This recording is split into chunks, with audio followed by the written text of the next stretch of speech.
የደፈሯት አበሻ ናቸው አይደል? አበሾች ናቸው። ገንዘቧንም 3 ወር ነው ምናምን የሰራችበት ከመዳም ቤት የተቀበለች ቦርሳ ውስጥ ነበረ። ቀምጠዋታል። ወላሂ ለአዚም ውሸት ወሬ ነው ይላሉ። ወላሂ ለአዚም እውነት ነው። ወላሂ ለአዚም ሸሙ በጣም የምታሳዝነው ልጅቷ ወላሂ። አይ አሁን በፍርፍር መድኃኒት አበልተዋት ነው መጀመሪያ ሲወስዳት ግሩፕ ላይ የነበረው ቁጥር አለ ባለ ቁጥሩ ሰውዬ። አዎ አላት፣ ቁጥሩ አላት። እሱ ነው ሌላ እኮ ያስደፈራትም እሱ ነው፣ የደፈራትም እሱ ነው። እሱ እኮ ነው መያዝ ያለበት። እንዴት አድርጋታ ሲልሽ ግሩፑ የምን ግሩፕ ነው? ሸህሙ የሚያውቁ ግሩፕ ነው? ከዚህ በፊት ግሩፑ ስራው ምን ነበር? መጠየቅ አለበት። ግሩፑ ሰውዬ ምንድን ነው ስራውስ ምንድን ነው? ባለ ግሩፑ ምን ያርግ? ማንኛውም ሰው ነው ጆን እያለ የሚገባበት። እሱ ምን አገናኘው? ይህኛው ሰውዬ ባለ ቁጥሩ ሸረኛውም ኸይረኛውም ነው ግሩፕ ውስጥ የሚገባው። ጆን እያለ አድፍጦ ይቀመጣል። ግን የወሰደ ያሰው እኮ ቁጥር አለ አይደል እንዴ? ባለ ቁጥሩ ነው መያዝ ያለበት። ሸህሙ እኔ እያልኩ ያለሁ ግሩፑ የምን ግሩፕ ነበር? አላማው ምንድን ነው? የግሩፑ የተከፈተበት ግሩፑ ምክንያት የግሩፑ አላማ የስራ ግሩፕ ነው ነው የምልህ እኮ የስራ ግሩፕ ነው። የስራና የታክሲ ግሩፕ ነው ግሩፕ ማለት ነው። ብዙ ልጆች ኢጃዛ ቤት ሲቀመጡ ስራ ሲያጡ እዛ ላይ ቁጭ ብለው ስራ ይከታተላሉ። ብዙ ልጆች በግሩፕ ስራ የሚገቡ አሉ። እኔ የምልሽ ሰላም አለይኩም፣ እንዴት ናችሁ? ሙይ ወአለይኩም ሰላም። አንተም እንግዲህ እሺ ዱባይ ነው ያለው፣ ተባበራ። እስኪ አንቺ ስልኩ አለ ማለት የወሰዳት መጀመሪያ ስራ አለ ብሎ የወሰዳት ላይ ስልኩ አለሽ? ያለ ልጅቷ ጋር አለ ቁጥሯ፣ ልጅቷ አለ። ተቀባያትና አንቺ ስልኩ ካለሽ አንቺው እንደውላለን፣ እኛ እንደውለት። እስኪ ምናልባት ያለውን ነገር እንጠይቃለን እንደውለት። ከዚያ ወደ በላይ አካል ሪፈረንስ ፋለን፣ ችግር የለም አይደል እንዴ? ደግሞ እሺ እሺ እንደዛ ነው የሚሆነው። ይሄንና ይሆናል እኮ ይሄ ነገር እኮ ሚውት ላድርግ አንዴ ቆይ እንደውልላትሽ። አይሽ ነፍጠኛው ሰላም ብያለሁ። እንዴት ናችሁ? ገዲ ሀቢቢ እንዴት ነህ? ሰላም ነው? አማን ነው? አልሐምዱሊላህ አለን። ማታውቀው ይኸውልህ አሁን ላይ ስራ ሳላጡ እንደ አይናቸውን ጨፍነው ነው የሚሄዱት። ሴሊ ደግሞ ሴሊ ብሎ ማለት ብዙ ነገሮች ችግር አላት። እሷ ተተገኘ አሁን የትም ነስ ባልተባደር አገኘው። ቆይ እንደ ሀሳብ ስራው ከተገኘ በምታውቀው ሹፌር ለምን አልሄደችም? በዛኛው ሰውዬ ለምን ሄደች? እስከዛሬ በሚያመላልሳት ግንባሩ ማንነቱ በሚታወቅ ሹፌር ለምንድን ነው ያልሄደችው? ግሩፕ ላይ በረከት ስማ ንገረህ አንተ ነፍጠኛው ያኔ ንግግር እጅግ ለማድረግ አትቸኩል። ልጅቷ ግሩፕ ላይ ስራ ሲለቀቅ ራሳቸው ጥቅም ለማግኘት ስለሚፈልጉ የታክሲ ያኔ ስለሚፈልጉ ራሳቸው ነው የሚወስዱ ስራውን ያመጡ ሰዎች ማለት ነው። ወደው ላይ ማደርስ ይችላታል። ነፍጠኛው እዚህ ጋር እኮ ይኸውልሽ ወደው ላይ ማደርስሽ ኮሚሽን አለኝ ይላታል። ገባ? ያንን ኮሚሽን ፍለጋ እሷም እውነት ይመስላታል ኮሚሽን እሷ ሴትዮዋ ትሰጠኛለች ሲላት ተከትላት ይላል። ከባድ ነው። አንተው ይሆናል ይሄ ነገር ይሆናል። በነገራችን ላይ አይሆንም ማለት አይቻልም።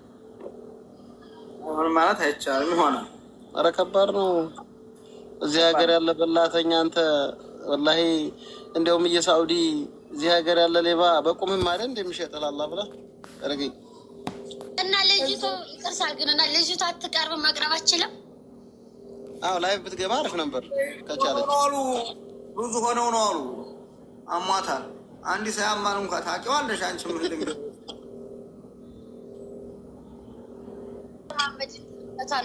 ታውቂዋለሽ ማለት ምንድን ነው? ሸሙ ተው እንጂ ሴት ልጅ ነኝ። የሴትን ችግር ታውቂዋለሽ ልነግርሽ አልችልም። አሟታል ነው። አዎ ልክ ነው። አሟታል በቃ ጎርተዋታል። አሁን እንደው የምትመጣ ከሆነ ብትመጣ አሪፍ ነው። ግን ሰው ቢሰማላት ሲሰሙ ምናልባት የበላይ አካሎችን መጥተው እዚህ እንደ ሀሳብ ከኛ የተጋሩ ሰዎች እንትን እንዳያደርጉ ማለት ነው። ጎበዝ አንድ ነገር ከዚህ ጋር ምነግራችሁ ዱባይም ሆነ ሳውዲ ስራ መጣ ስትባሉ በግሩፕ ሰውን አምናችሁ አትሄዱ። በእርግጥ አሁን ስራ ሲጠፋ አይምሯችን ሲጨናነቅ እንዲ አማራጭ ብለን ወስነን እንሄዳለን። እሱ ነገር ደግሞ መጀመሪያ ሳናጣራ ሄደን በኋላ ብር እንኳን ሴትዮ አልሰጥም ብትልሽ የራስሽ ጉዳይ ታውቀሻለሁ ሊልሽ ይችላል። ኮሚሽን ተቀብሎ ኮሪያ ገባ ጋይስ ተጨናንቅ ያለው ብላችሁ በእንትን ባላላችሁ ስራ አትሄዱ በግሩፕ እሺ። ሳውዲ እንዲህ ያለ ጉር መጣ ሲሉ ዱባይ ይቀጥላል። የዱባዩ ሳያልቅ የሳውዲ ይቀጥላል። አጀንዳው እኮ ግራ አጋባ ነው።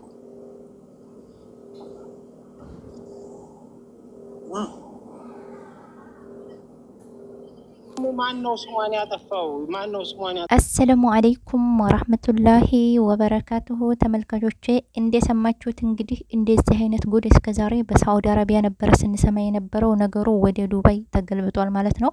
በአሁኑ ሰዓት ላይ በሳዑዲና በዱባይ ስራ ከመጥፋቱ የተነሳ አንዳንድ ወንበዴዎች ጉርብ፣ በዋትስአፕ ጉርብ፣ በቴሌግራም ጉርብ፣ የስራ ማፈላለጊያ ጉርብ ተብሎ ጉርብ አለ ማለት ነው። እኔ ልንገራችሁ ተጠንቀቁ። ወላሂ ስራ ቢጠፋ ለምን አመት 2 አመት አትቀመጡ? በእንደዚህ አይነት እንትን ደላላ አትሄዱ። ከደላላም ደላላ ልዩነት አለው። በነገራችን ላይ ለምሳሌ የምታውቁት ደላላ በግል ስራ አምጥቶላችሁ ብትሄዱ ኦኬ። ይህ ግን ምንም የማታውቁት አንድ ግሩፕ ላይ እስከ 800 እስከ 700 ሰው አለ። ደላላም አለ፣ ስራ ፈላጊም አለ። እዛ ጋር ምን መሰላችሁ የሚደረገው? የዋትስአፕ ግሩፕ አለ፣ የቴሌግራም ግሩፕ አለ። ጠይብ ስራ ፈላጊ ተብሎ ማለት ነው፣ የስራ ማፈላለጊያ ተብሎ። እንግዲህ እዚህ ግሩፕ ውስጥ ምን አይነት ስንት አይነት ሰው ሊኖር እንደሚችል አስቡት። ከዛ ምን ይደረጋል? እዛ ጋር ስራ የሚያመጣ ሰውም በዛ ግሩፕ ስራ አለ። ስራ የምትፈልጉ በዚህን ያህል ደሞዝ፣ በዚህን ያህል ይሄን አይነት ስራ ብለው እንትን ቴክስት ያደርጋሉ ወይንም ሪካርድ ያደርጋሉ። ከዛ እንግዲህ ስራ የሌላቸው ሰዎች እኔ ብለው ተሽቀዳድመው በዛ በመጣው ስራ ይሄዳሉ ማለት ነው። እንደዛ እንግዲህ እንደዚህ የሚያደርጉት አብዛኛው ሹፌሮች፣ ሐራሚዎች፣ ወስደው የሚያግቱት፣ ወስደው የሚደፍሩ ያላቸውን ነገር ብርም ስልካቸውንም ቀምተው ምናምን ሜዲያ ላይ ይጥሏቸዋል። በእንደዚህ አይነት ደላላ ላይ ይሄዱ ማለት ነው። እና የምር እንዲያትሸወዱ በጣም ጥንቃቄ ማድረግ አለባቸው ስራ ስትሄዱ። በአሁኑ ሰዓት ላይ እንደውም ሳውዲ አረቢያ በጣም ስራ ጠፍቷል። ስራ ከመጥፋቱ የተነሳ ከመጨናነቅ የተነሳ እንግዲህ እኔ ሂጅ እድሌን ለየው ምናምን። አሁን ላይ እኮ እንደ ድሮ አይደለም። እኔ ከ6 አመት በፊት ማለት ነው በደላላ ነበር ስራ የሚሄዱ። ዲፍረቴ ፍራት ምናምን የለም፣ ይህ ጭራሽ የለብኝም። ግን እነዛ ደላሎች ይታወቃሉ፣ ያመጣሉ ስራ፣ ትሄዳላችሁ። ሴቶችም ወንዶችም ደላሉ፣ ወንድ ከሆኑ ደግሞ ራሳቸው ሹፌር ናቸው፣ ወስደው እዛ ጋር ያደርፋቸዋል። ግን እኔ አልሐምዱሊላህ በደላላ ሄዳለሁ፣ እሰራለሁ ስንት አመት ሙሉ ማለት ነውና አሁን ላይ ግን እንደዛ አይደለም፣ ነገሩ ተቀይሯል።